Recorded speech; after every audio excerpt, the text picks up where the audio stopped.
Folks, we're back. 2022, our first Dirty Talk live show of the year. I was just thinking, what have I learned since last time, since we did the big fat quiz at the end of the year? Two things I've just suddenly realised. One, I haven't really curbed my Christmas drinking, stress of it all. That's not out of a ditch. That's actually a hoe garden, by the way. That, and I really must remember to turn the heating down before we start these shows. I'll end up looking like a bloody gnome. My face goes so red. Anyway, it's not about my problems. It's all about potentially, I guess, yours and stuff you guys want to talk about for this first Dirty Talk show of the year. We have got two great guests on tonight. Decided to run this, was going to push it back, but we last minute phone calls got these guys together. So without further ado, you don't need me waffling on. Before I do though, big shout out to Bell for again sticking with us with the Dirty Talk show. We really appreciate that. These two should have been on display at the GP at the weekend. That didn't happen. We're going to talk about that. One of them definitely would have been. The other one, unfortunately, is still out injured. But let's bring him on. One of my all-time favourites, just because, well, he's a bit of a legend, really. He's very modest with it all. Mr. Brad Anderson. There's Ando. Yeah, Can you hear me all right? Good. I see you're there sat in a team jacket when you're meant to be retired. What's going on? Yeah, well, just started off me being retired or semi-retired, and then got excited and started to get some team together. Unlike you to get excited. We'll talk about that. We'll talk about that next. Let's bring up my other guest for this evening, Mr. Taylor Hammal. There you go, Tay. How are you doing? Bring us up to speed very quickly with where you are and what you've been up to this beautiful Monday. Monday, I was doing a bit of training this morning, and then I went out with my girlfriend and her brothers because they were on half term. And I just come home. There you go. See, two riders at different ends of the spectrum, as we spoke about.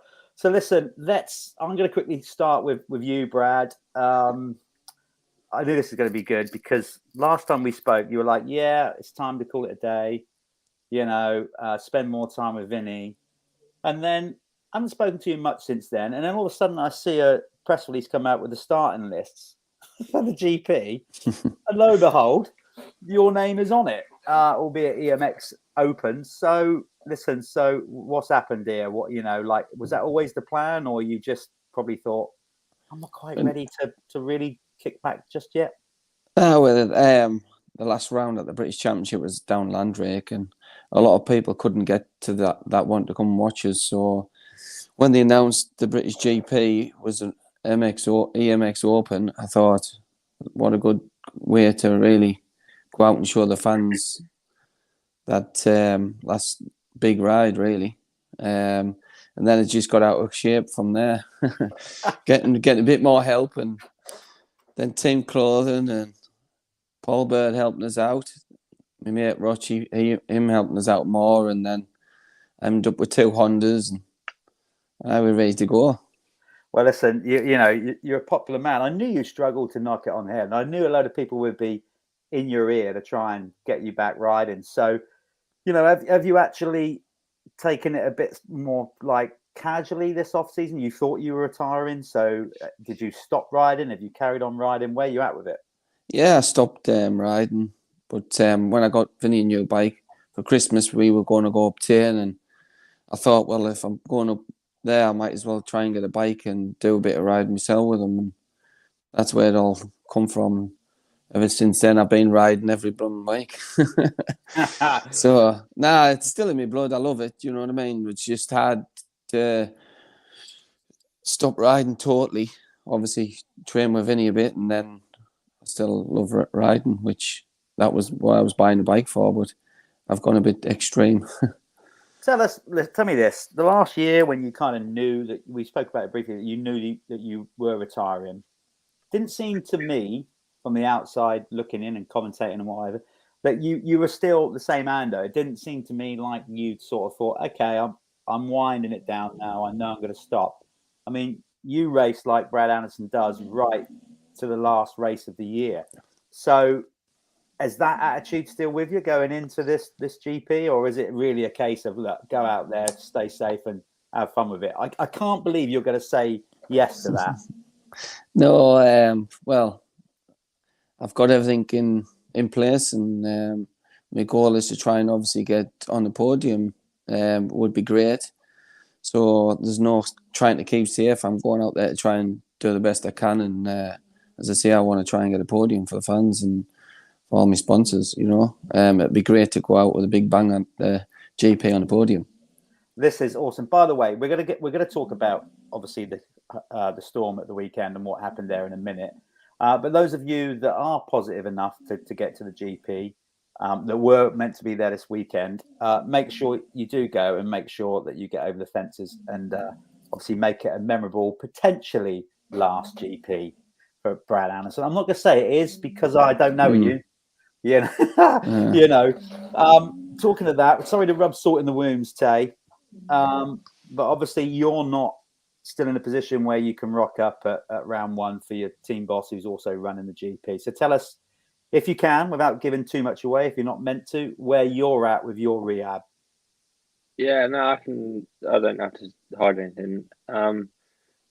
I'm so close to the end of it now. Tomorrow I'm gonna pick up a bike for the first time, and then hopefully, if that's all right, then Wednesday I'll go practicing, which it seems like it's taken forever because I crashed. I just looked it up earlier, and it was 220 odd days ago, 7 months I crashed, and I thought it was okay, and then it just got worse, and then also I had the surgery, so I had to wait for that. I still got a few problems now with it.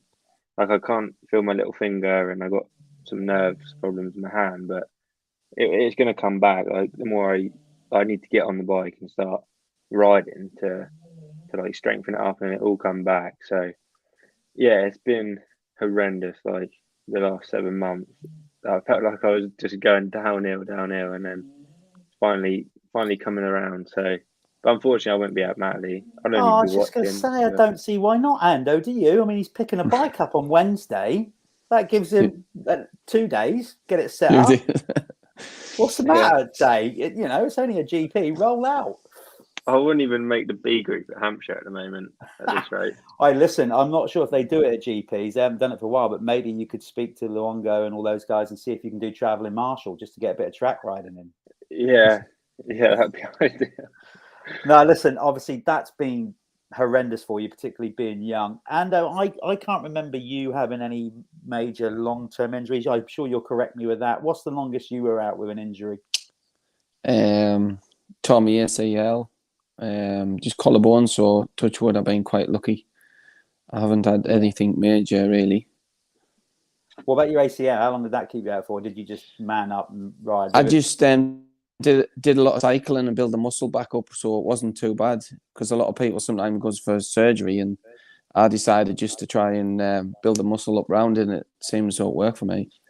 Yeah. So different ends of the spectrum, as I said. So before we get into talking about the GP, this is one, Taylor. Sorry, 2 old men sitting above you here on the screen, with a wealth of experience. Ando, before we came on, I just thought I got these two together on the show tonight. Never once thought if they got any history between them. So just before we went live, I thought, I wonder if they got Needle, where they've taken each other out. I better just check. Luckily, they haven't. But Brad, from where Taylor's at and what he's doing, what kind of a simple advice would you say for him to just going into GPs? Because it's obviously he's done GPs and he's done just starting out of them. But from a British perspective and knowing how tough they are, what kind of advice would you give Taylor right now from coming back off this injury? Well, that was a kind of mistake I'd done. I was kind of all for Britain, and I was at a point where I wasn't making myself go any quicker, where you need to be at the GPs to get any quicker. You can see all these young riders now, they're doing EMX 250, and then they're moving straight to the MX2, and they're getting way quicker at the moment, where I stood still when I was at England, which that's what I regret. I should have went to the GPs a bit more and learned different tracks and trained harder, See, Taylor was going really well before you hurt yourself. It was just a shame that come then, and and he tried to ride again, didn't he, when it was injured? And it's just one of them things with obviously motocross. You just have to try and get over them and fight back. I'm sure your speed will come straight back because he's a talent rider. I can't believe that Brad Anderson just said the words in that last sentence. I should have trained. I should have or could have trained harder. Can't believe you just said that. I mean, I can't imagine anybody training to put more commitment in than what you do. I think when you get older, you get a bit more wiser and think about things more. And just if I just put a little bit more effort in here, there, and everywhere, I think it would have made a big difference. Yeah. Well, we'll come back to that because I want to touch on your career, both of your careers, a little bit more. But before we get into that, let's talk about where we're at and what's been going on for the first part of the season. Obviously, we haven't really started any kind of British racing other than Hawkstone, the GP, which we're now going to talk about, and the Supercross. So we'll get on to that. But before we do, listen, we're going to start talking about the GP here now. I don't want to drag these lads into the politics of it too much. That's what this forum is for. So you guys watch him. Let's hear your opinions on it. All you've got to do is basically, if you're watching on YouTube or Facebook, is just type in what question you want to ask me or the lads. It comes up on our screen here. We can see it. I'll pull the best ones up. And then we can start talking about the GP. So let's talk about that. I'm going to go straight to you, Taylor, and put you on the spot with this one. Obviously, Steve Dixon is your team manager. I know he separates very much running the GP to the team, and you guys don't really obviously see the everyday run-ins of the GP. Yeah. But as riding for the Dixon Racing team and knowing Steve like you do, the weekend, even you must have sat back and thought, man, you got to be feeling for him, regards of what went down. Obviously, it's a real disappointment. None of us can go there, but having seen some of the comments and stuff on Facebook, I was taken back by some of them and the short-sightedness of people. So, have you spoken to Steve at all this week? Is he even talking to people? Has he switched his phone off, or where what's your take on it all? I haven't got a clue, to be honest. But that's a good answer. Diplomatic. No, I look at all like the Facebook and all people commenting in and saying stuff about it. But at the end of the day, I think he done the right thing, because it was bad out there and it was just chaos. Like it couldn't have never worked well. But like putting that event on, people don't see like the weeks, like especially last year. I saw it because I was with Steve. Like 3-4 weeks up to it, I barely even see him when I was going practicing or like at the workshop because he's so busy trying to set up everything, and like the amount of people phoning him and texting him and stuff, like it just must be like so much to deal with. And then when you get people saying that like it's a joke and blah blah blah, it should never be cancelled and all this and that, you just think they don't realise how much goes into setting it all up and stuff. And like I expect if I was riding, I wouldn't particularly want to have been jumping them jumps in 70-mile-an-hour winds. Well, this is it. This is what I was going to ask you both. Forget the safety of the actual infrastructure of the site, and I even saw a picture where the whole shower block in the VIP area. Imagine that. Imagine taking a shower.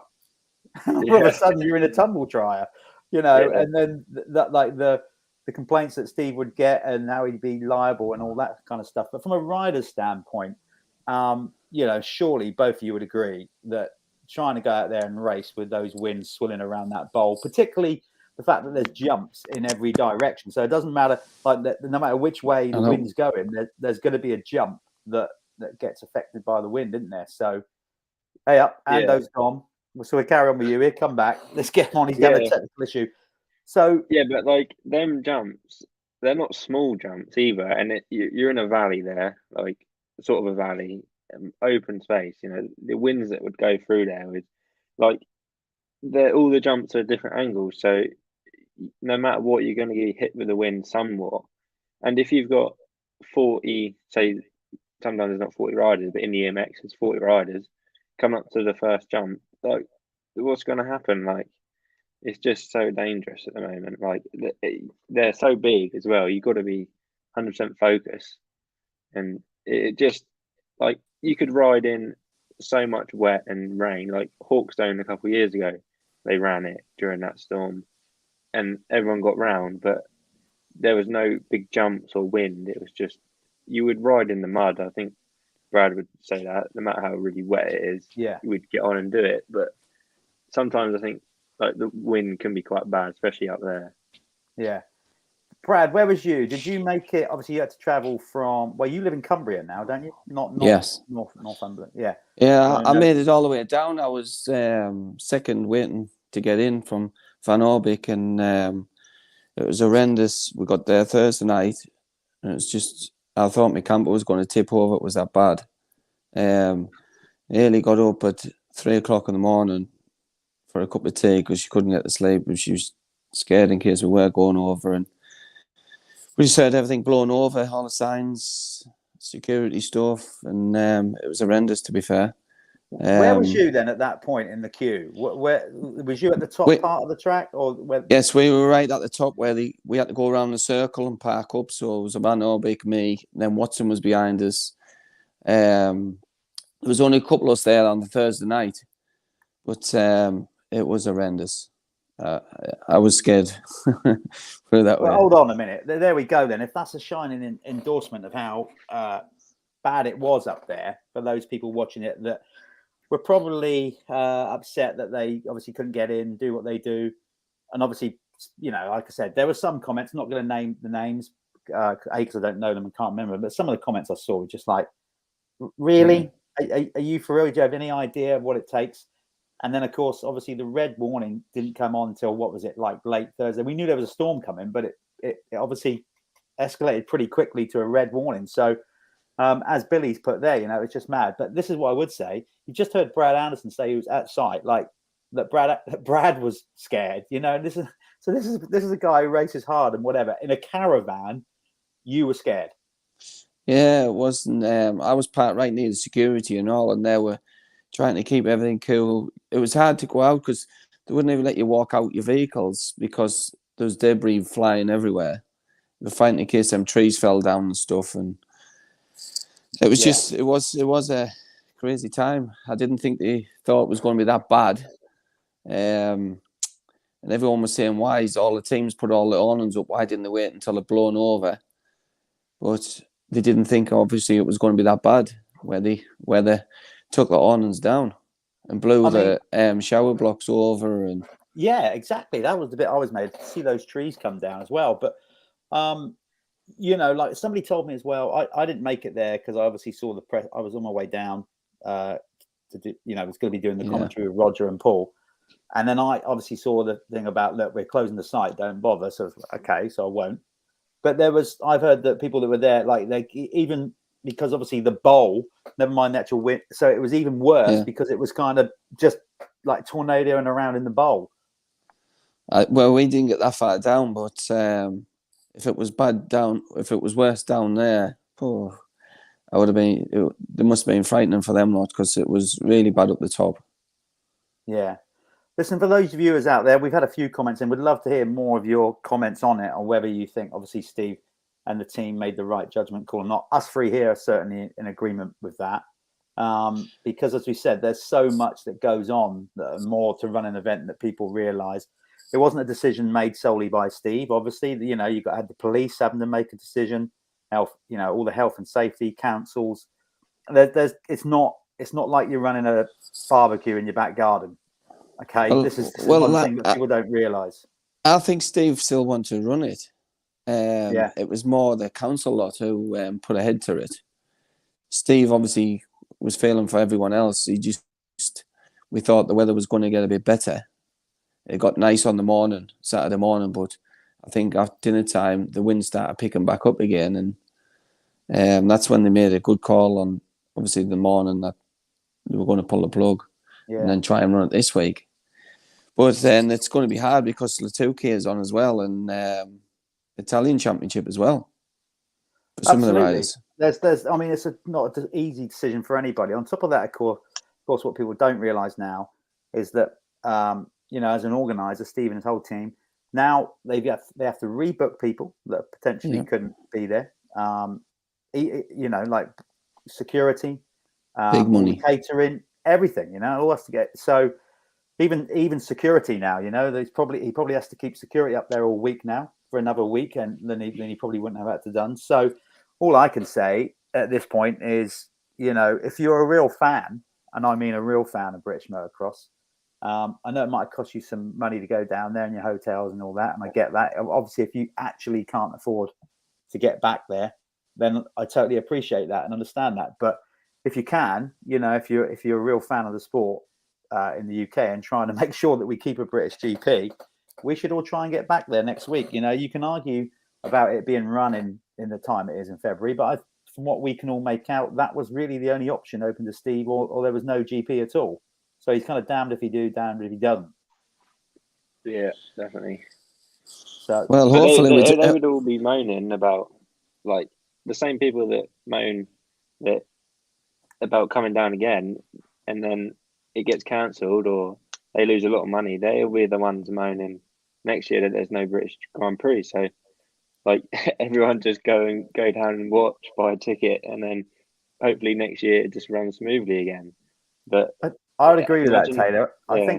I think the best thing we can do is try and get as many people there as possible. I know some people won't go. I genuinely understand that they can't now, but we've got to show, in front to a degree that no matter what, we are there. The British fans are there, and maybe that will give Steve some bargaining power to try and get the GP and in a more sort of summer date. Which either way you look at it, you can say, well, the weather's bad in our English summer as well, but there's less chance of it going wrong, isn't there, if we run it more in the summer?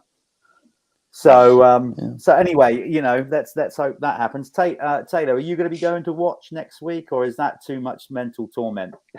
No, I'll go and watch. Yeah, I mean, I only live down the road, so I'll just go and watch. If it was Hawkstone, then I don't know, but I know a lot of people go and watch, like, from my friends and family. So we're going to support it still, but Good. So yeah, we'll go and watch. And Brad, obviously, so you've got another week to prepare. So backup country. I'm obviously going to try and get out and ride this week, but even so, coming into this weekend that didn't happen, semi-retired coming out of it. How are you actually feeling coming into it? Were you feeling in good shape to get back out there? Yeah, I feel so. I've been riding pretty good, to be fair. I feel strong, and as I say, it's just a long drive down, back, and then I might have to go back again down there to practice because up here has been horrendous with rain and stuff. And as I say, I set off 4:00 in the morning the other week just to go down to Cousins Course and ride there, then do a few hours ride, and then come straight back. So it was a long day, but so what day? So you're coming down this week? When you're doing that? I might have to do it. See, if there's nothing else open, so I'm fully committed. If obviously coming down, training, and then back home again, and then back down. So much for a retirement, Tay? You know what I mean? Yeah.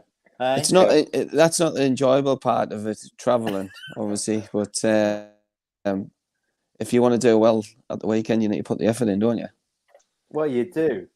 So, listen, quickly, tell me. So, what deals have you got on the table? You're very much privateer. You mentioned it briefly before we started, but you've managed to pull this together, like, with its support. So, what you got going on? You're riding Hondas, yeah? Yeah, I just decided go back Hondas because obviously I like Hondas and I've rode them. Well, it's when I won the British Championships on, and I just jumped on one and same as I liked it, so I thought I went down that route. PBM, that's Paul Bird, Motorsport. There, bought us a bike. He says, if you want to do it properly, let's get you 2 sets of factory suspension. Let's get you exhausts. So I was like, right, well, let's go for it then. And then my friend Michael Rochford, he says, well, he'll pay for my entries and diesel and tyres, and let's go for it. And he's wanted us to do the next round, so I was like, oh man, let us just do this. I knew it happened. They're trying to put pressure on us to do more, but I'm kind of like at a stage where I said I'll have to see. So it's not me who's saying that I want to do more. It's all your sponsors. Even when you said you were going to do it, I thought, I don't know if he's going to be able to walk away. And even then, I kind of knew a lot of people would do it. Me and Taylor are sat here thinking, Tate, I reckon he's got more level of support than what you've got, and you're a GP rider by the sound of it. What are you saying? Nah, not quite. I feel it's so. Definitely a couple of years ago, definitely. It's hard at this time, isn't it, to get any help? But it seems so at the moment, I'm getting quite a bit of help off a lot of people, you know, who's just wanting to give us little bits and bobs, and it's crazy. Well, I think it's genuinely fair to say that you've completely earned that, you know, with the career that you've had. Here's one for you, Taylor. Again, I like putting Taylor on the spot. He don't care. Taylor, as we said, you're a bit younger, so as we said, there's an age difference between you two guys. See, you got this quiet demeanor, Taylor, but I know you well enough now that underneath it always, like, you're gritty. You're pretty determined. Obviously, you wouldn't be sticking at it and got to where you are with a few setbacks coming through already. Is that a rider like Brad, or, you know, if you had the opportunity in your heyday, is that something you relish, like where you genuinely, it's not just about achieving for yourself? Do you straight up like an intense battles, or is that something as a rider you like to try and avoid on track and do your own thing? I've got to ask you that because I know you come across some competition like it, but we all know Brad's reputation. It's not. It's aggressive. We're not calling out Brad as obviously like a lunatic rider, but you know you're gonna have to race to the flag to keep him at bay. Yeah, well, it honestly just like, I like aggressive racing, but like not like where I'm aiming for you and taking you down. Like, I like, you know, like making passes and coming through, or I'd rather be at the front, but like, you know, racing like close, hard racing. And Brad's quite a hard racer. He's not like dirty. I've never been taken out by him, or I don't really. I love this. I love it. I don't think there's anyone really like. You know, there's a couple of, like, you sort of race and you like get to know he's a little bit all over the place, so I'm going to give him a bit of room, or like, you know. But I personally like aggressive racing. You know, I like it, but if there's like three of you behind you on the last lap and they're sweating you, that is one of the worst feelings, because, you know, it's not nice. But like, I'd rather battle the whole race and then just clear off from them on the last lap, and then, you know, so it's nice. He's not like sweating so much. But that's the bit. Yeah, that's the bit that he thrives on. Yeah, sometimes, honestly, yeah, go on, Brad. Sometimes you have to be a bit aggressive now, though, don't you? With the tracks being so tight. Yeah, definitely. It's getting. It seems so to getting harder to pass. You know, the bikes are probably getting quicker. Tracks are a bit tighter. So you have to, if you get your wheel in there, you have to try and make the pass as soon as you can. Because I do remember one battle with you, Brad. I think the only battle I've had was at Canada Heights, like a fair few years ago, and you was on the 2-stroke, and we was battling away, and then I passed you, and then I thought, oh, I shouldn't have done that, and then like went around, and then you came down the hill, and you just like revved it into the corner, and I just went like that and let you out. My dad was like, why have you done that? Like, he was no way near you. Is that is that the time you fell off as well or not? Because I remember the time you passed us then. I just missed you falling off on that corner. I can't remember. It was a few years ago now. That's classic. You see, but actually, looking back on that, Taylor, see what Brad's done for you there is he's given you an education because you learned from it. That's the I wouldn't classic. normally pull over, but like, you know, like it's Brad Anderson. Like, you don't want to like get in the way. Sort of thing. And I think I was like 17 at the time. I love it. Listen, you two, I'd say, you know, one thing I'll go out on a limb here. Well, no, it's not going out on a limb. Brad, you know, I think your reputation is kind of goes before you. But, you know, I've seen you ride enough where actually, particularly as you got older, you've definitely smoothed out and ride, like more methodical, more energy efficient. I'm going to ask you both of this. When your racecraft, okay, I'd love to know this because I think you are contrasting. For me, as an example, I set my stall out quite earlier on that I was always going to race the track and I was racing the clock and never looked down the start line or got intimidated by thinking, okay, got to beat him today, got to beat that. Just my focus was always the track. What do you use without giving too much away for motivation? Is that, do you race the lap times, or is there something that you do or a rider on track that you need to bring out that kind of fighting edge to you? Brad, you go first on that one. Well, you go to qualify and see how you're getting on with qualifying first. That's how I look at it. And then see what you can work at. And then you try and target yourself with the faster riders if you're behind them. But I've always been a racer, so my times have not been the best. So as soon as that gear drops, it seems as though my adrenaline kicks in, and it seems as though something just clicks and makes us go a lot better. I don't know what it is. It's like when we go practicing, I can practice, but then I seem to, so when I'm racing, I go a couple of seconds quicker. It's strange. So I just try and focus on trying to get to the front. Yeah, I can see that. What about you, Taylor? You've, obviously you're still really learning your trade. It's every day's a school day in this sport, right up to the last race. So, where are you at with it? Have you looked at your racecraft more? Because obviously we've all said on numerous occasions, sometimes I think we spoke about it before. You need a little while to get rolling, and that intensity out of the start, or not even the start of the race, but the start of the day. You're one of those riders that seem to get better and better as the day go on. So is that something that you're trying to work on, just to be like straight out the traps? Yeah, definitely. Like, since I went to last year doing Grand Prix, that was something I massively worked on. Because I just sucked at the beginning. Like, I would be so bad at starts, and like you said, then that was the only thing that really made me angry to then go forward, because I was so far back. But then last year I started getting good starts, and I was like, I didn't really know what to do in the British, so I just kept going. But there's I'm not naming them, but there was a couple of people that if they was in front of me, then I would be really angry about, or you just need something to get yourself going, because if you go out there and just half-heartedly go around, you're not going to get anywhere. You need something to get yourself going, and like what Brad said about being a bit slower in qualifying, and then if you come in, you're already worked up, so then you want to get going again. But I've learned this year the Grand Prix is totally different to what I've used to. And looking back, I only did a couple, but when I crashed, I shouldn't have done that. Looking back on it, I should have just relaxed, and because I was in quite a good position, and then it went wrong. But that's just not thinking.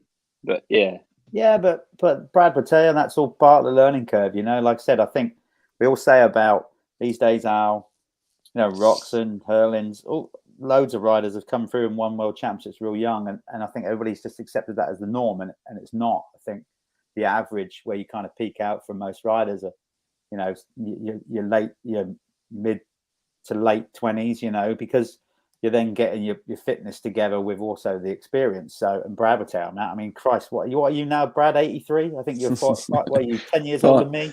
40 now. 40 years of age. Going back to that, you just think, or you want to get the next person and pass the next person.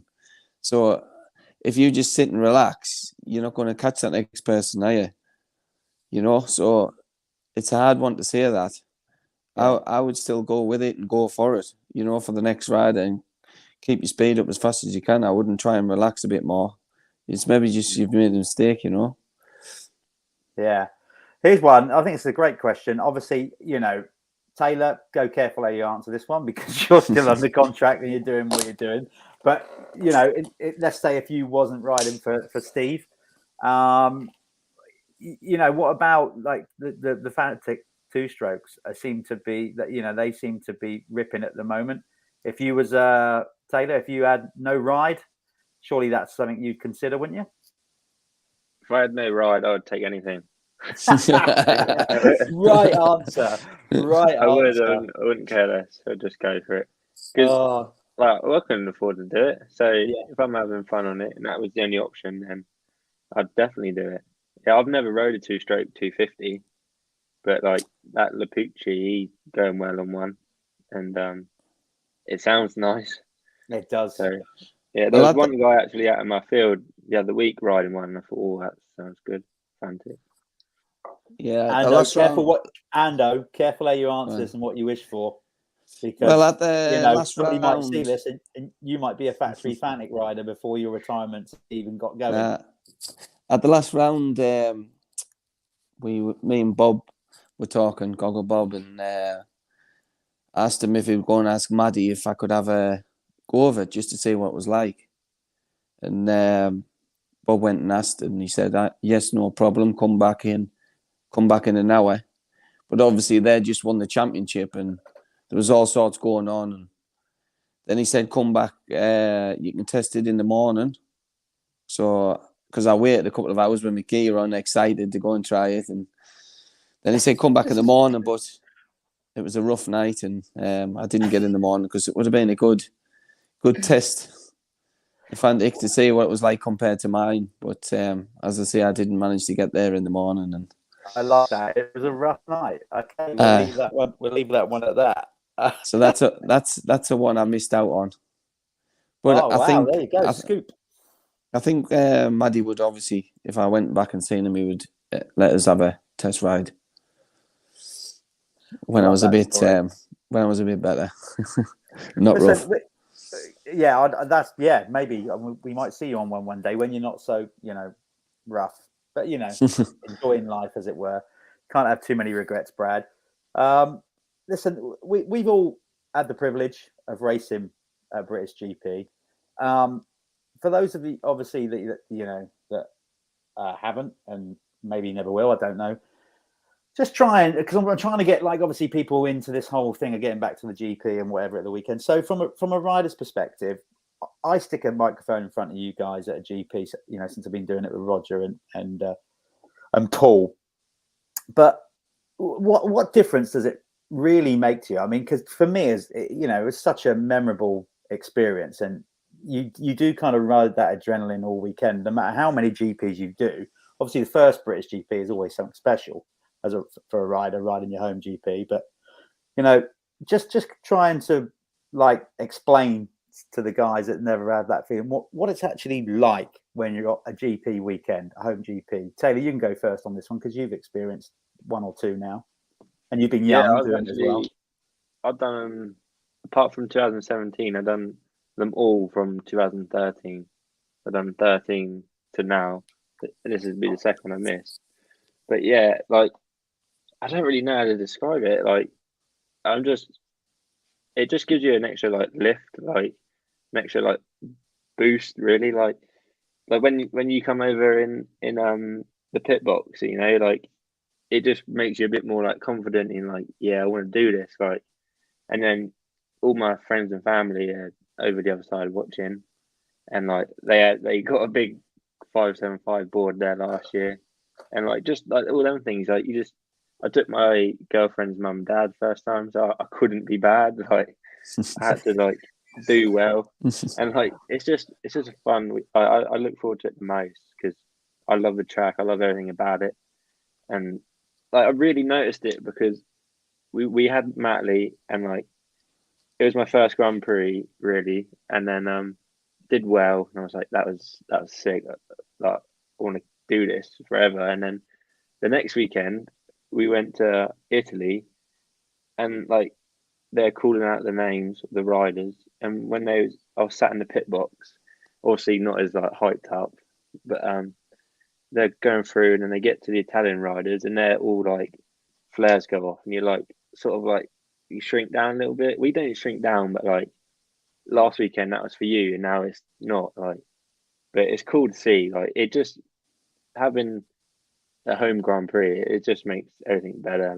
I'm sure, Brad, when Brad's there, everyone goes. Yeah, Brad. Before you answer that, I just got to pick up on what you said there, Taylor. it's like nervous energy, and it adds like a little bit of extra pressure, but you thrive on it. But one thing I never thought I certainly had to worry about was impressing the in-laws. I mean, that's that's a tall ask at the best of times. Adding pressure at a GP to perform well because your girlfriend's parents come along. I mean, that's that's pressure right there, Brad, isn't it? It's up there, isn't it?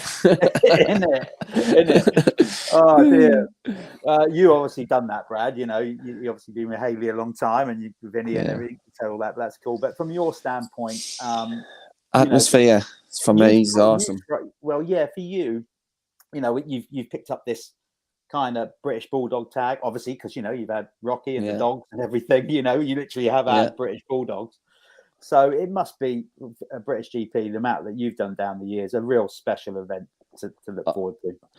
Well, Matterley's my favourite track, and obviously it's well spread out around the track, so a lot of fans can get round the edge. And just when you're going over the jumps, everywhere the air horns are going off, it does give you an extra big boost, and it's important they do get behind you, because obviously that boost does help you, and that's what you need. If you're in second or you kind of chasing the riders down, and just seems so it just helps you 100%. Talking about the next level though, and this is something I can't relate to. Me and Taylor can relate to the British GP. We can't. Riding for Team GB. Now you have done that. I mean, obviously you didn't do it at home, if I remember. No, you raced in Colorado, didn't you? And there was another one. Was there another St. one? John Angeli. That's it. So St. John, there would have been a load of Brits there. I mean, that's got to be right up there with a pinnacle of your career highlights, surely. Yeah, that was another big. Obviously, the fans were crazy out there, and both of them. And as I say, they got behind us with all of our team. And as I say, I think the GB lot was the loudest out of everyone. It seemed so in my helmet anyway. As I say, it was amazing to ride for, obviously, Great Britain, and hopefully Taylor will have a chance sometime, and hopefully feel it, what it's like. So talking of all high-end racing, let's get on to. I always like to do this, and you can maybe go out on a limb, might not. I don't know. So we haven't turned a wheel yet with the World Championship. Obviously, was meant to. Who do you reckon is now, with all that's happened with Hurlins and Feather out? Who's your kind of early money on to win the MX1? Taylor, what do you reckon? As we sit here right now, if I said, right, here's 20 quid to put a bet on, who are you going to go for? You'd be silly at the moment not to bet on Geyser, but I reckon that Renault will do really well. I think either him. I think I'm going to say Renault actually, because he went to Lacapau and he beat them all straight up. And long season though, long season. Yeah, I'm not on about winning at the weekend. I'm on about who you reckon. Geyser. Going. Geyser then. But you're going. So you'll go Geyser. You'll go Geyser for the title, but you're going for Renault at Matterley.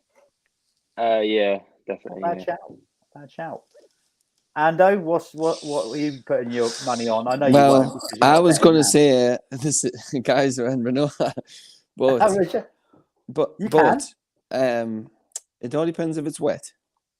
Yeah, I think obviously with the crowd and everyone, if it's a bit wet, Ben hopefully might be up there. But you couldn't go wrong with obviously Geyser. I don't think for the championship.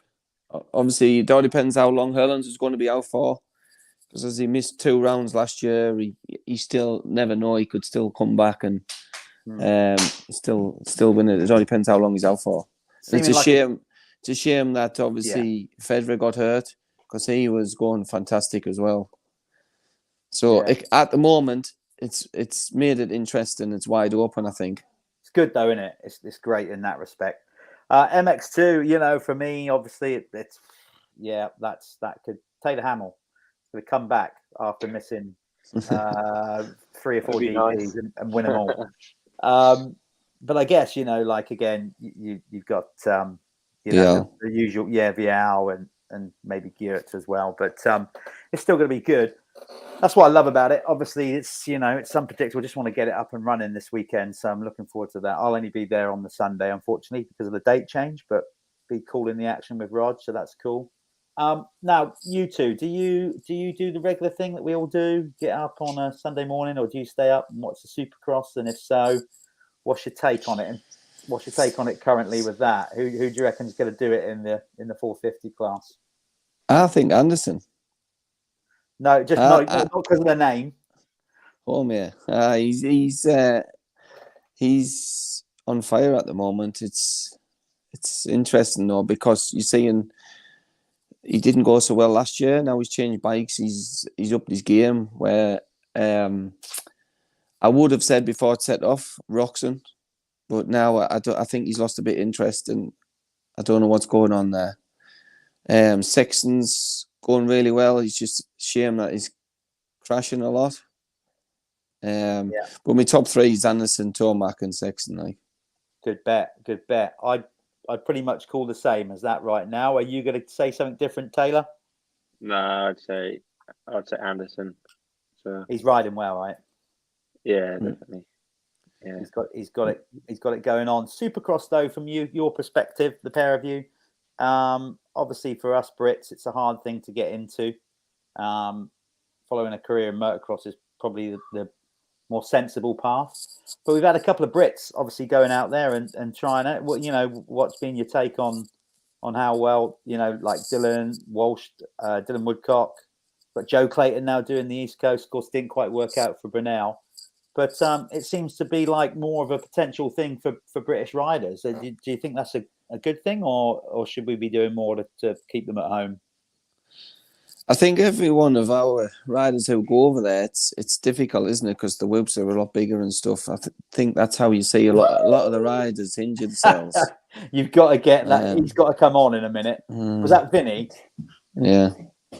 You didn't sound too impressed, Dad. We'll get him on in a minute. To get him to hang around, we're going to get him on. Go on. You were saying. So, yeah. Yeah. As I say, they get injured a lot, don't they? Because we're not used to really them big whoops and stuff. But it's always good to see English riders over there trying. Like Dylan's been going quite well. Woodcock was going well, before they got hurt. So hopefully Walsh will come back and start performing again once his ankle's better. Here's a good shout from Dick. Will Sexton be allowed to race? I don't know. Good question, though. Maybe we'll find out. Obviously, was it concussion? I don't know. I mean, maybe it's worse than I read or whatever. But there you go. Hopefully, he'll be back. He'll be back riding. What about you, Taylor? As a youngster, was Supercross path? I mean, you've never really done it, but I guess that answers the question. Something you didn't really consider a route going down then for you? No, I did Arena Cross on 85s. I did actually win the Arena Cross 85 championship one year. You did. It's my bad. Yeah, sorry. It was before. It was with the ACU. It was before the days of that, and then I just didn't do it again. I don't know why. I remember my dad always saying, "Build a set of whoops out in the field." Just never did. And your dad was good at it. Your dad was good at it. I mean, UK Supercross back then was pretty primitive. I wouldn't call it AMA Supercross, but Dad always had a bit of a natural gift for it.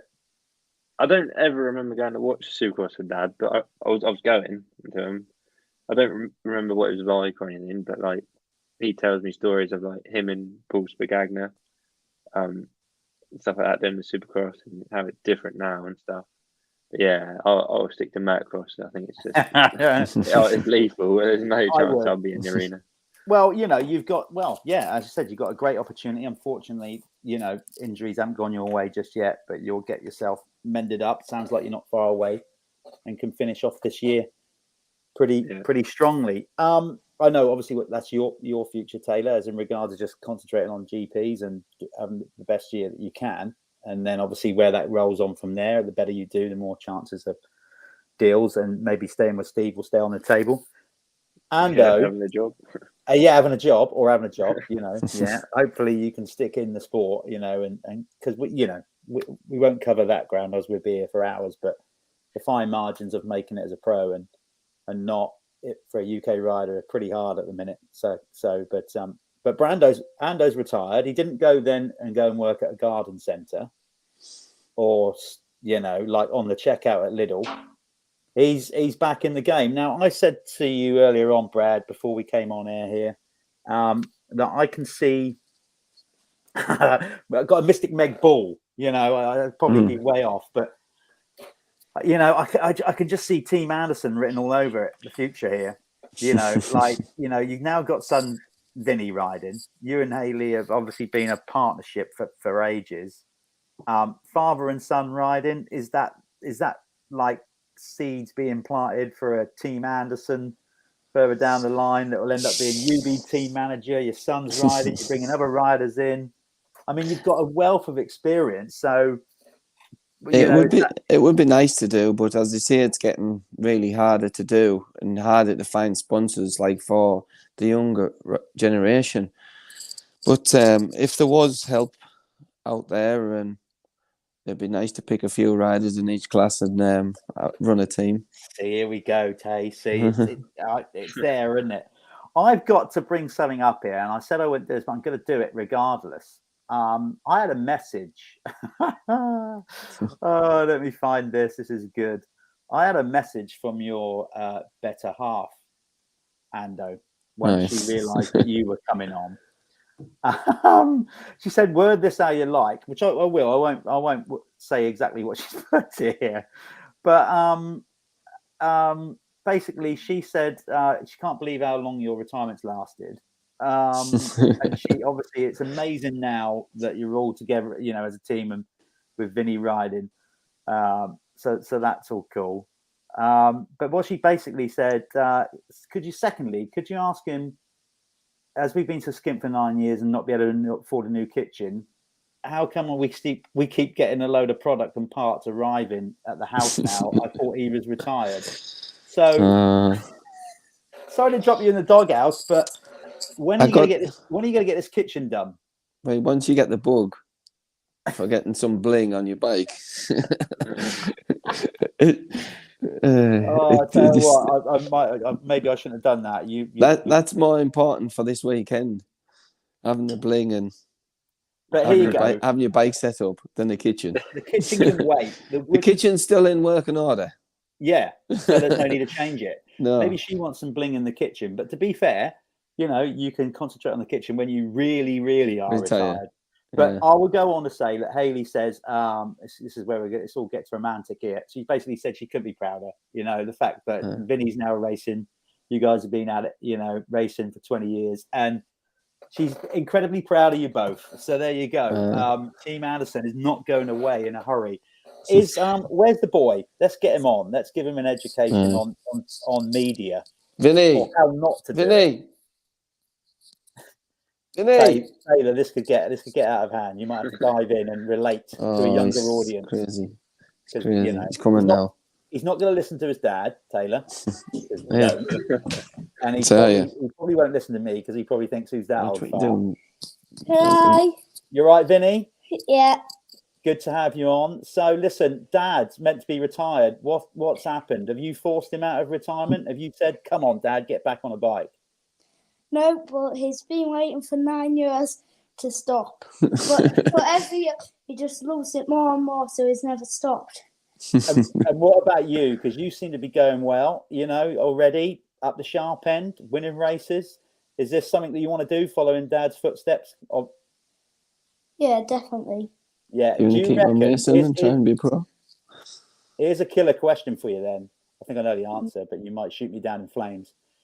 Who's going to be better at the end of both their careers? Do you reckon you'll win more titles than Dad? Definitely. There's a confident kid. I like it. It'd be nice to see him. I like it. Huh? Right. One more thing, Vinnie, straight up, because, kids, I was a kid once, believe it or not, and your parents tell you stuff and you kind of go, I don't know what you're talking about. Do you actually listen to Dad, or do you think he don't really know much? I definitely know how to do stuff on my motorbike, but I definitely don't listen to Dad's tips on a motorbike. What, working on it, you mean? Yeah. No, and riding. Sometimes he doesn't. Do you? Yeah. Yeah. What's the best bit of advice Dad's given you so far, Vinny? Probably to stay like Ando. Yes. No, at Oh, the weekend he come last week he come off and hurt himself. And I got trapped in between the back wheel and the back mud guard. It was spinning on him. Yeah, and I burnt all my side. But then the next day I had Race. a race, and I went out, and I got a decent result. He wasn't going to race because it was that sore, and he said he heard someone talk, and he says that's an Anderson, and he says right, I will race, because he wasn't going to race, and then he heard saying how tough we were, and he says right, I'll go and show them. Taylor, so he went out and raced, didn't you? Here's one for you, Taylor. You know, obviously you caught Brad in the tail end of his career, just about a little bit, which we've already spoke about. Now, at the tail end of your career, you're going to have Vinnie coming up alongside you and running you out to the fence. That'd be weird because my dad rode with Brad. I'll ride with Brad, and then I'll probably be riding with Vinnie. That's crazy, isn't it? Yeah. It's crazy. It's better than crazy. It's bloody brilliant. So Vinnie, look, we're gonna watch you with some interest. So Dad's racing obviously at the weekend at the GP. Are you going down to cheer him on, or you got to stay at home? What are you doing? Yeah, He's going down. He's going down with his air horn, aren't you? Yeah. So what happens here? Like now you know a bit about the sport. Are you going to grab the pit board out of your dad's mechanic's hand and write on it for him? Tell him to get a move on?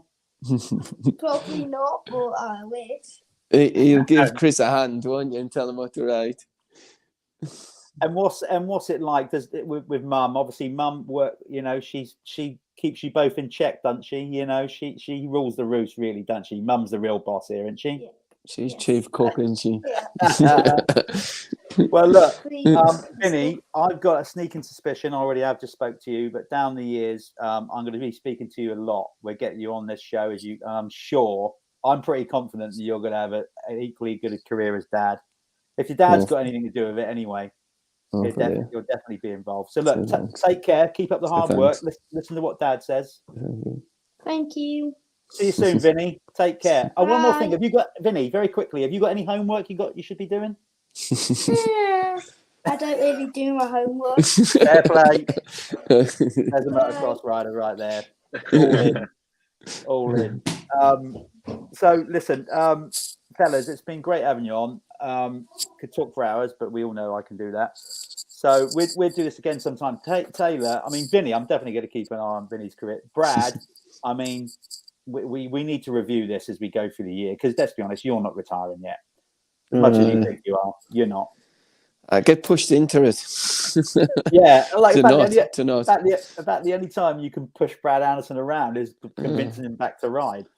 Taylor, listen, mate, it's been obviously a tough time for you, but I will say this: I'm pretty confident in saying this, that you know, certainly the majority of the British motocross fraternity are absolutely behind you. I hope that you come out of the injury a better, faster rider and take your time with it. Obviously, it's been really frustrating for you, but we all know you can spin the wheels and ride a bike, you know, super fast. And I know that obviously Steve will be right behind you. So when you do come back, let's hope it goes to plan, you know, and you get on a good roll. In the meantime, just keep your head down. I'm sure Brad would tell you that.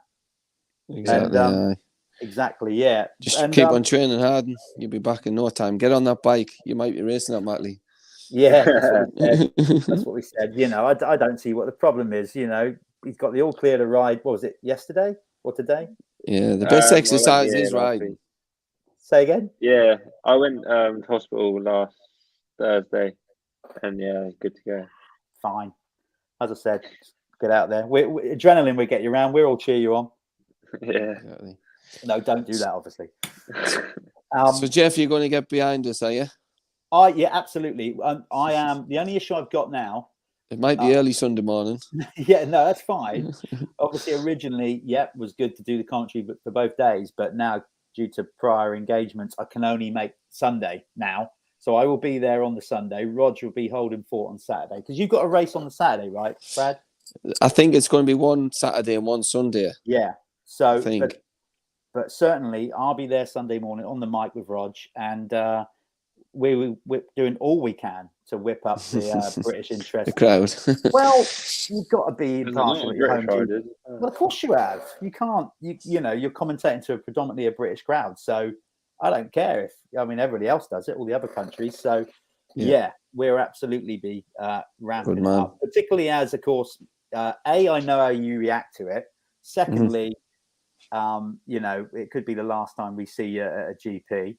So definitely, absolutely. Great. And obviously, you'll be there as well, Taylor. Maybe, but do you know what, Tay? Maybe we should bring you up onto the commentary tower to give a bit of insight if you're kicking around doing nothing. I'll try and get the all clear from Rog on that.